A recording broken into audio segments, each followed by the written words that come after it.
आपण पाहत आहात सत्य, रोखठोक, निर्भीड बातम्या दाखवणारे न्यूज चॅनल जनहित मराठी न्यूज. धारूर माजलगाव रोडवर डांबराच्या टँकर गाडीच्या सायलेन्सरमधून धुराचा लोट.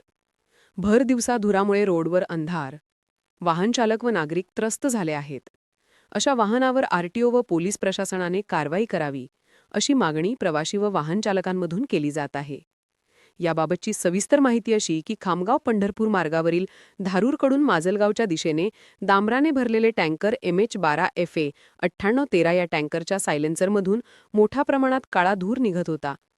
याचा त्रास इतर वाहन चालकांना व प्रवाशांना होताना दिसून येत होते. अशी वाहने वाहतूक करण्यासाठी काही गाड्यांची मुदत संपली असताना गुत्तेदारांच्या डांबराचे टँकर हे सदरील रोडवरून जात असताना मोठ्या प्रमाणात प्रदूषण करत आहेत. अशा वाहनांची मुदत संपली असताना आरटीओ व पोलीस प्रशासन कारवाई का करत नाही असा सवाल प्रवाशातून उपस्थित केला आहे.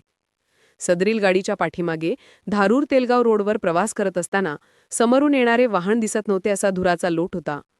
की या गाडीमुळे प्रवास करणाऱ्या प्रवाशांना याचा मोठा त्रास होत आहे. तरी संबंधित गाड्यावर आरटीओ यांनी लक्ष देऊन संबंधित गाडीवर गुन्हा दाखल करण्यात यावा अशी मागणी प्रवाशांकडून होत आहे. तरी अशा गाड्या रोडवर फिरणार नाहीत याची काळजी घेणे गरजेचे आहे, जेणेकरून प्रवाशांना वाहतूक करण्यास त्रास होणार नाही. काही गाडी मालक स्वतःच्या फायद्यासाठी अशा जुन्या गाड्या वापरतात व अशा गाड्यांचा वापर कस काय केला जात आहे असे अनेक प्रश्न जनसामान्यांमधून उपस्थित केले जात आहे.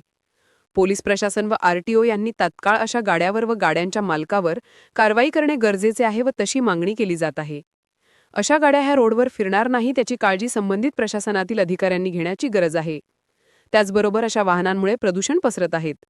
तर याचा परिणाम विद्यार्थी, लहान बालके, ज्येष्ठ नागरिक, वाहन चालक यांच्या आरोग्याला बसत आहे. त्यामुळे अशा वाहनावर आरटीओ व पोलीस प्रशासन काय कारवाई करणार का याकडे जनसामान्याचे लक्ष लागले आहे. जनहित मराठी न्यूज चॅनलला लाईक करा, शेअर करा आणि सबस्क्राईब करा.